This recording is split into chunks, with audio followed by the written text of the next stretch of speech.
Ya, selamat sore teman-teman semua.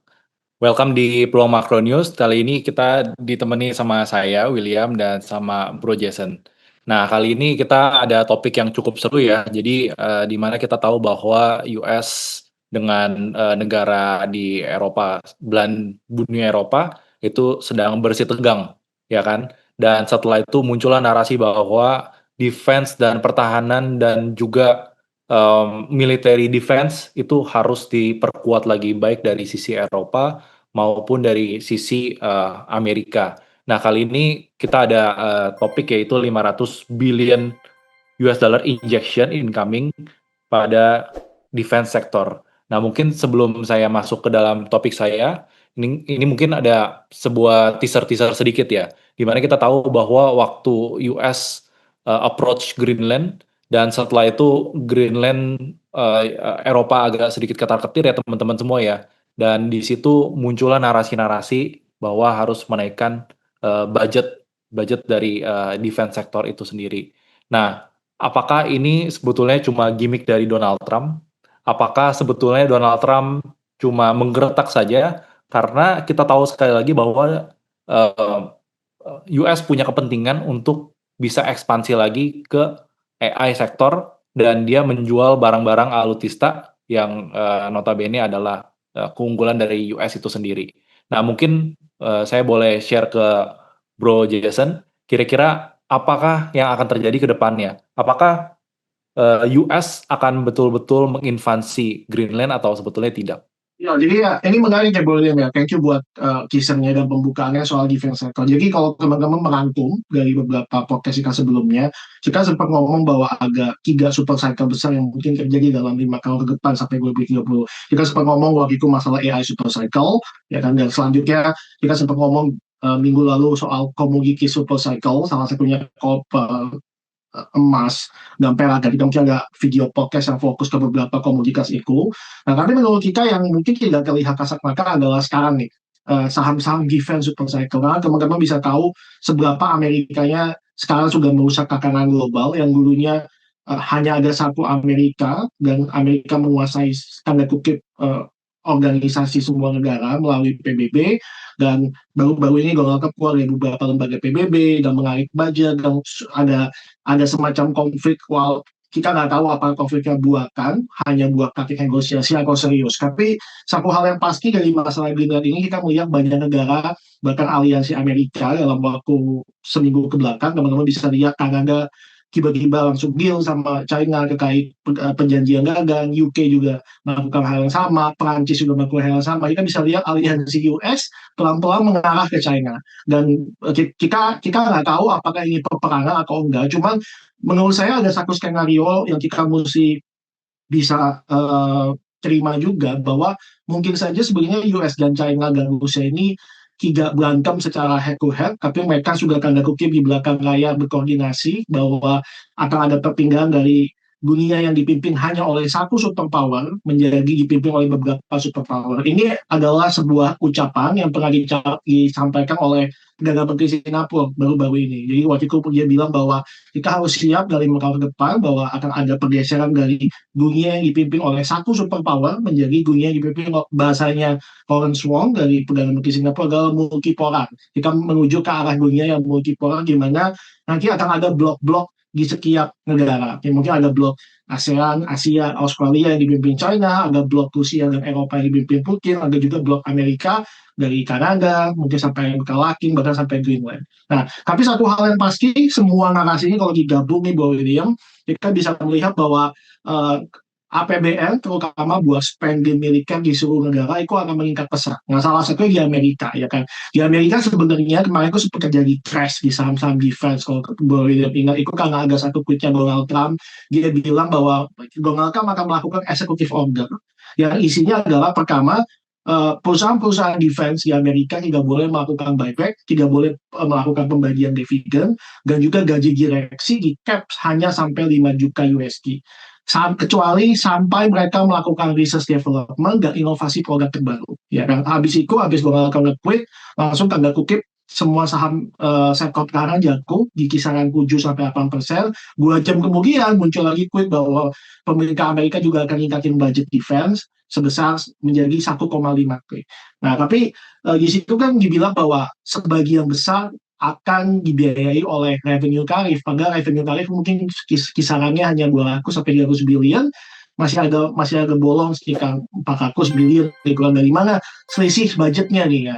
Tentunya banyak market mengharapkan akan ada injeksi atau ada printing money yang besar di sana. Cuman mungkin Bro William pasti akan sharing slide-nya ya masalah project militer besar Amerika Golden Dome. Tapi sebagai pembuka, sebelum saya kasih lagi ke Bro William nih untuk kasih update lebih banyak soal Golden Dome dan proyek militer Amerika Serikat, menurut saya ini akan menarik sekali ya. Karena kalau teman-teman lihat kayak Lockheed Martin, Raytheon, dan mereka banyak sekali menggunakan cash-nya itu bukan buat inovasi produk, tapi buat buyback dan dividen. Nah, sekarang dengan adanya executive order, ini dipaksa bahwa mereka tidak bisa melakukan buyback, tidak bisa melakukan dividen, tidak bisa menggaji terlalu banyak buat direksinya, sampai mereka mengeluarkan produk inovasi. Jadi perusahaan Amerika dipaksa untuk berinovasi, yang mungkin bagi short term trader kesan jelek, makanya koreksi habis itu naik lagi ya kan. Tapi bagi long term investor, menurut saya ini kesempatan besar, karena pastinya Amerika akan menjual teknologinya di tengah ketidakpastian geopolitik yang memang diciptakan sendiri oleh Amerika Serikat. Kalau teman-teman lihat pidato Donald Trump baru-baru ini, beberapa hari lalu di World Economic Forum, pasca Greenland, kelihatan ya Donald Trump sedikit memprovokasi Perancis, ya kan, dengan memberikan komentar terkait Presiden Perancis, Emmanuel Macron, ya kan. Dan kita bisa lihat situasinya ada memanas. Tapi akhirnya kan NATO, tanda kutip, setuju dengan Donald Trump, dan salah satu terms and condition yang teman-teman mesti lihat adalah Eropa setuju bahwa security US akan dijamin di Eropa, dan salah satunya adalah mereka akan meningkatkan belanja militer. Dan kalau mereka meningkatkan belanja militer, tentunya yang diuntungkan adalah perusahaan Amerika Serikat yang tanda kutip produknya masih unggulan di beberapa produk, contoh kayak pesawat. Untuk pesawat segala macam F-22, F-19, F-16, dan segala macam F yang ada diciptakan oleh Lockheed Martin, pesawat unggulannya masih ada di Lockheed Martin ya, teman-teman, buat pesawat perang, belum lagi ada drone dan lain-lain. Jadi menurut saya ini ada sebuah uh, perubahan struktural di sektor defense Amerika Serikat. Jadi dan kalau teman-teman perhatikan, Donald kan juga bikin rangkingan ya dari PBB, namanya kan Dewan Perdamaian, bahasa Inggrisnya Board of Peace, yang baru aja diundang, yang salah satunya Indonesia juga ikutkan di dalam. Saya cukup yakin bahwa negara-negara yang agree join ke Dewan Perdamaian Amerika itu akan menjadi customer dari alutsista atau persenjataan dari Amerika Serikat. Karena mereka juga di satu sisi pasti bergabung ke Amerika Serikat, Board of Peace-nya, supaya bisa negosiasi tarif yang sampai sekarang masih berlaku. Jadi menurut saya ini adalah permainan cantik dari Donald Trump untuk bikin organisasi namanya Board of Peace. Habis itu banyak negara join, negara Muslim, Arab Saudi, dan salah satunya Indonesia bergabung di sana. Yang menurut saya itu nanti akan jadi captive market untuk jualan senjata Amerika Serikat. Jadi ini ya lagi agak perubahan struktural nih Bro William di dalam Iya, sector defense. iya, karena kalau kita lihat dari narasi yang dibuat itu narasinya udah cukup seksi bahwa US bisa menjual beberapa barang-barang militernya, dan di sini mungkin kalau saya share sedikit ya, back forward sedikit nih teman-teman semua, tentang area yang jadi narasi utama di mana US akan menjual alutistanya, beberapa alat-alat pentingnya juga ya sebetulnya ya. Dan nanti ada beberapa indikasi-indikasi menariknya ya. Bukan cuma US yang naikin, dan ternyata Eropa juga harus menaikkan budgetnya, dan itu akan lebih banyak snowball effect-nya ke beberapa perusahaan-perusahaan yang ada di Amerika. Nah, long story short ya teman-teman ya, di sini kalau kita lihat area Greenland, sekali lagi, ini adalah narasi-narasi yang selalu dibikin dari US ya, bahwa mereka takut bahwa nanti ada rudal yang langsung bisa sampai ke US, karena ini area yang cukup pendek ya teman-teman semua, dari Rusia dan China. Di sini area Rusia dan China, dan ini area US yang bisa langsung ditembakkan rudal dari area tersebut. Dan juga di mana ada indikasi-indikasi bahwa area Greenland sudah ditawarkan oleh China dan Rusia untuk diajak kerjasama, seperti akan dibangun pangkalan pesawat terbang di sana dan dibiayai, di-funding. Oleh karena itu di sini perlu diintercept. Nah, sayangnya area Greenland ini adalah area, bukan area Amerika. Ini adalah area Denmark yang memang area itu juga sebetulnya yang diberikan Amerika waktu menang perang ke negara Eropa. Dan kalau long story short ya teman-teman semua ya, kalau teman-teman tahu bahwa sejarah dari Amerika adalah daerah ekspansi dari orang-orang yang ada di Eropa. Kita tahu ya bahwa Eropa mereka melanglang buana sampai ke daerah Amerika, dan Amerika itu sendiri sebetulnya bukan daerah mereka awalnya, tapi lebih banyak suku native tribes di situ adalah orang Indian. Dan dengan segala macam cara, akhirnya dia bisa menempati area tersebut, dan yang terjadi adalah sekarang eh, orang-orang kulit putih lebih mendominasi di area tersebut. Tapi koneksi antara US dengan Eropa itu sangat kental teman-teman semua ya. Jadi kalau di daerah yang utara itu banyak orang-orang kulit putih, daerah Amerika Selatan itu lebih banyak orang-orang dari Spain, Portugis, karena disitulah pembagiannya. Nah, teman-teman semua, intinya dari yang ingin dilakukan oleh Donald Trump, yang pertama pasti security. Itu adalah narasi yang selalu digaung-gaungkan, security, security. That's why akan dibangun Golden Dome Defense yang nilainya bisa sampai triliunan US dollar ya, proyeksi ke depannya gitu ya. Dan untuk membuat Golden Dome tersebut dibutuhkan beberapa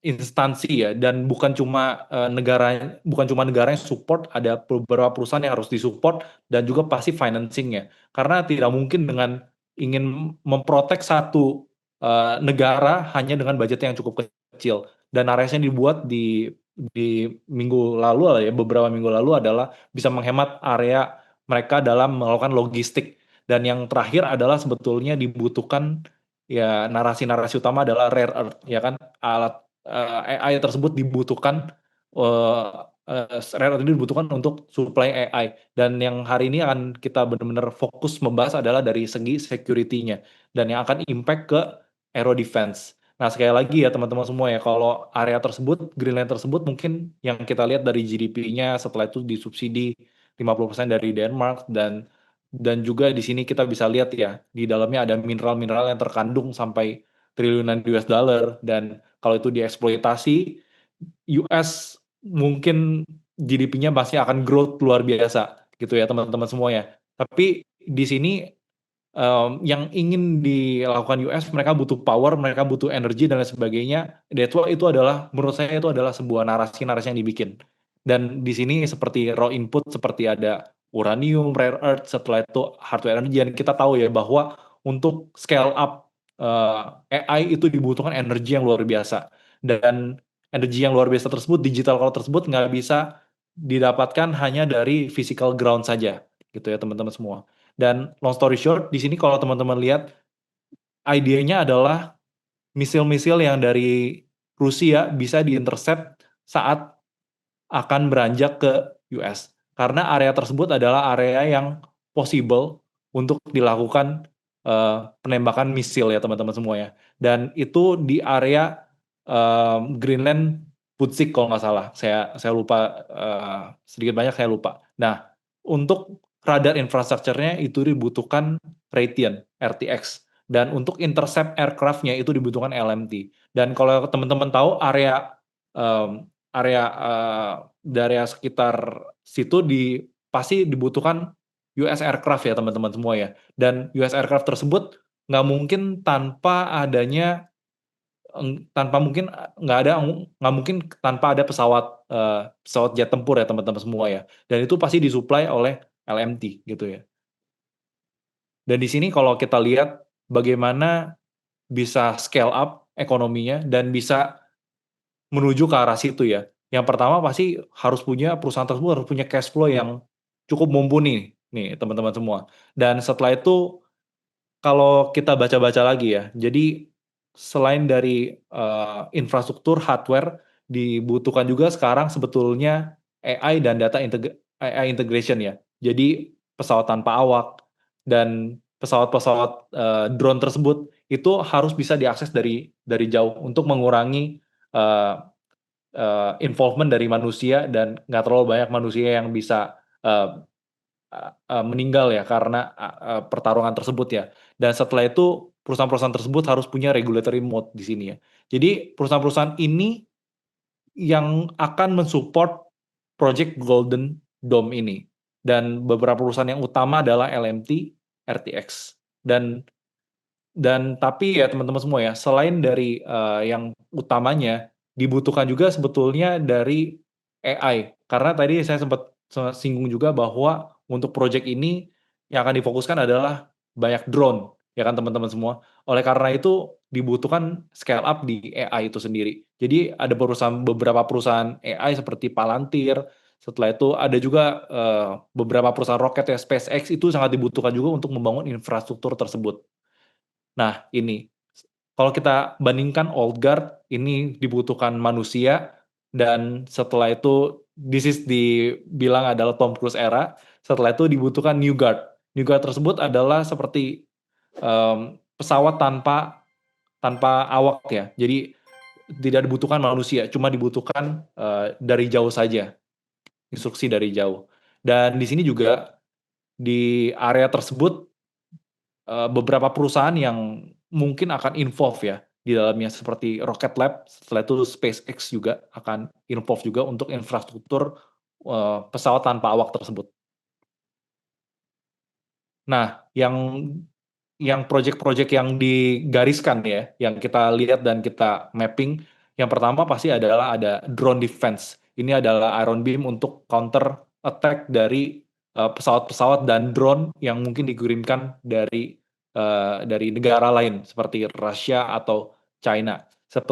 Dan setelah itu GPS di net navigation. Di sini kalau GPS itu berdasarkan signal, tapi kalau signalnya tiba-tiba GPS itu jam, nah dia dibutuhkan magnetic navigation ini. Pasti dibutuhkan rare earth dan lain sebagainya untuk magnet tersebut ya. Dan setelah itu untuk sistemnya itu sendiri, mereka membutuhkan AI. That's why antara Rusia dan Ukraina itu itu waktu perang ada satu perusahaan US yang support, yaitu perusahaan Palantir ya teman-teman semua ya. Beberapa mungkin udah pada tahu dan notice, itu mereka udah mendapatkan data yang cukup kuat dan data yang cukup baik. That's why uh, secara dengan sukarela US itu membantu Ukraine. Karena notabene US juga membutuhkan data-data tersebut untuk dimasukkan ke dalam the whole sistemnya dari AI itu sendiri. Dan tanpa kita sadari juga ya, itu merupakan project jangka panjangnya US ya teman-teman semuanya. That's why kita pikir US segitu sukarelanya membantu Ukraine, tapi sebetulnya enggak ya. Dia membutuhkan data-data itu juga. Nah ini setelah gue riset-riset nih Bro Jason. Jadi apakah, ini pertanyaan gue juga ya, apakah sebetulnya US cuma menggertak saja dan ujungnya negara lain juga menaikkan military defense budgetnya, dan akhirnya untuk industri defense ini lebih bergairah lagi. Yang pastinya yang lebih diuntungkan kan adalah Amerika. Karena di sini beberapa target dari NATO itu sendiri, dia akan menaikkan rasio untuk militernya dari menjadi 3-5% dari total GDP-nya. Nah, kira-kira menurut Bro Jason gimana nih, Bro?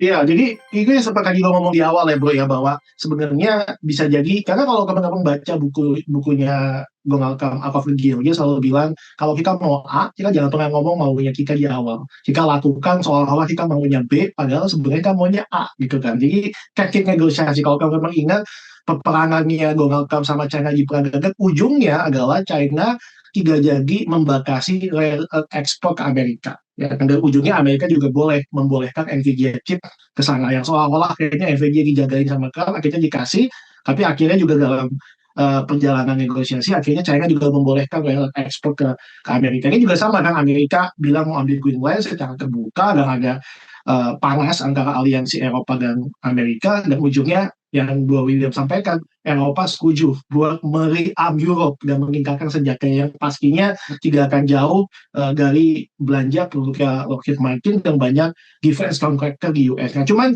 saya mau ngomong, itu kan dari sisi makro ya. Saya tadi mau ngomong kenapa ini adalah super cycle. Saya mau ngomong dari sisi microstructure struktur market di pasar modal Amerika Serikat. Tadi Bu Brina sempat bilang bahwa salah satu player yang akan bermain adalah SpaceX sama Rocket Lab. Kalau kan memang lihat dari yang tadi Bu William mention, hanya ada satu perusahaan yang belum listing di bursa efek Amerika, namanya SpaceX, punyanya Elon Musk, itu kan belum listing.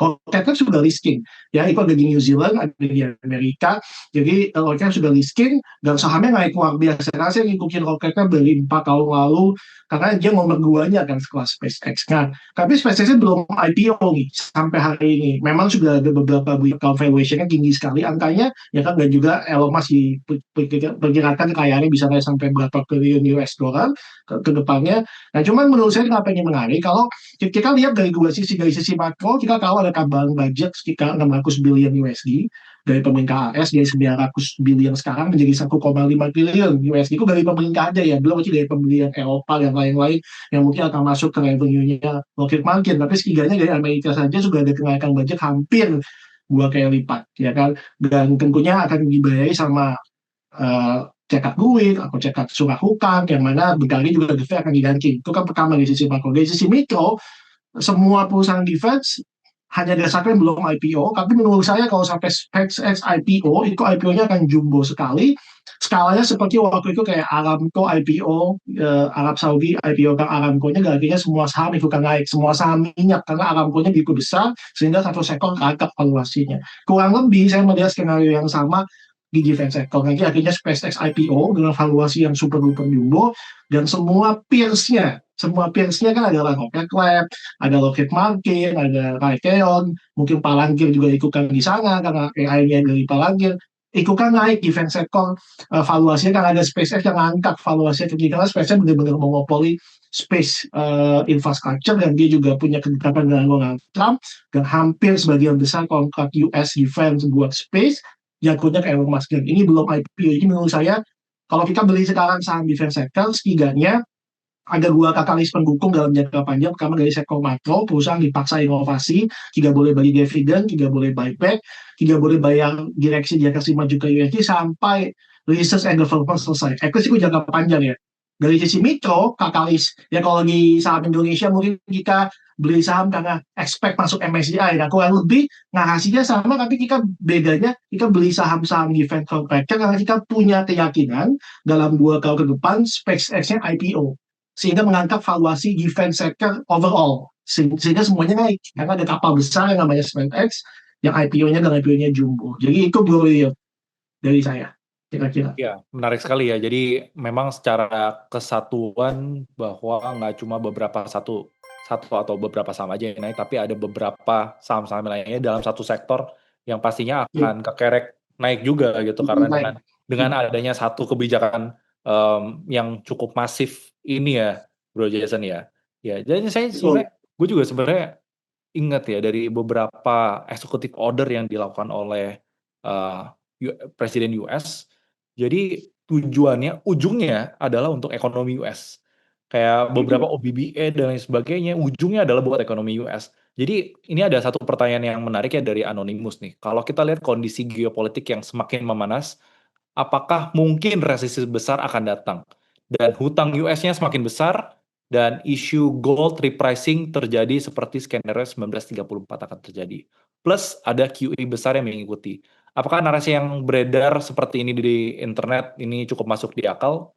Nah, kalau buat saya sendiri ya, jadi resesi besar apakah akan datang is all about cycle, dan it's just matter of time ya.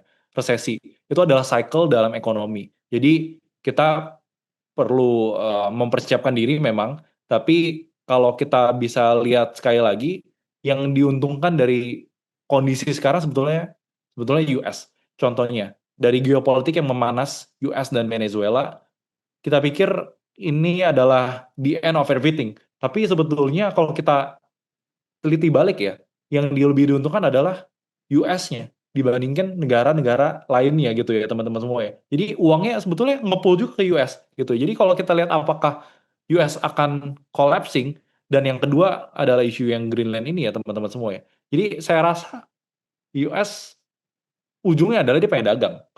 Ujungnya dia pengen ke arah situ ya, tanpa ingin menghancurkan ekonominya. Karena sekali lagi Presiden US punya profil, yaitu dia sebagai pedagang gitu ya. Dia sebagai businessman gitu ya. Nah, nggak tahu nih menurut Bro Jason, kira-kira apakah resesi besar akan datang, utang US makin besar lagi dan semuanya chaos gitu.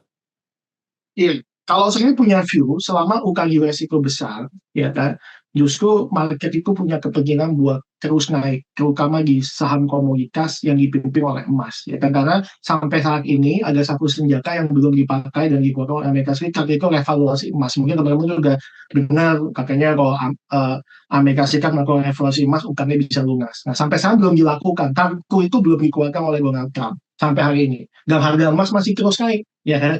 Ya, jangan-jangan bisa 5.000, 6.000 baru dikeluarkan kartu itu. Itu kartu pertama. Kartu kedua juga Donald Trump juga pastinya kan ingin tiba-tiba nanti akan membuat sebenarnya gini sih, kalau hari ini ada satu topik di World Economic Forum yang dibawakan oleh BlackRock, ya kan, menurut saya itu penting. Jadi biasanya saya suka ikutin pidatonya WEF karena apa yang disampaikan di sana biasanya nggak lama itu akan jadi tren besar di tahun selanjutnya, ya kan, atau dalam 12 bulan depan. Nah, salah satunya yang disampaikan di sana adalah hampir sepakat semua pemain Wall Street, salah satunya BlackRock, mereka ingin menjual saham-saham Amerika Serikat ke seluruh dunia dan membypass regulasi dengan menggunakan kripto atau bahasa kerennya tokenisasi. Ya kan? Jadi token kripto yang kita beli underlying-nya adalah saham Amerika Serikat. Sedangkan kan buat jualan saham Amerika di semua negara nggak gampang, harus ada license. Nah, tapi sedangkan kalau misalnya exchange kripto kan mereka punya list global kan. Even di Indonesia ada exchange lokal dan global pun WNI masih bisa menggunakan sebuah cara, apapun caranya, untuk daftar di exchange global, ya kan. Which means exchange global itu lagi ada saham-saham US ikut misalnya, ya kan. Dan itu akan membuat Amerika punya kepentingan besar di sana karena setiap pembelian stable coin itu harus diberikan US Treasury. Jadi ada dua kartu yang belum belum tercipta secara penuh. Pertama dari revaluasi emas, one time hit yang dilakukan Amerika Serikat, dan jangka panjang pelan-pelan mereka jualan US Treasury melalui saham Amerika dalam bentuk tokenisasi, yang mana setiap stablecoin yang dipakai buat settlement, uangnya akan dipakai buat uh, beli US Treasury. Jadi menurut saya kalau ada resesi, ini resesinya akan tanda kutip di-engineer oleh US demi kepentingan besar melunasi utang Amerika Serikat. Gitu. Jadi apakah akan ada resesi? Ya agree, itu saya cycle, tapi menurut saya resesinya akan engineer by US, karena emang US juga buku resesi ini buat alasan mereka pompa The Fed melalui injection money printer dinyalain lagi karena balance sheet The Fed udah mulai turun ya teman-teman. Jadi kalau misalnya naik lagi masuk akal, dan suku bunga dipangkas terus untuk menjaga yield-nya supaya Amerika bisa refinancing dengan suku bunga yang lebih rendah. Dan biasanya selama ini financing Amerika dilakukan oleh Jepang, ya kan, makanya ada namanya Japanese Yen Trade.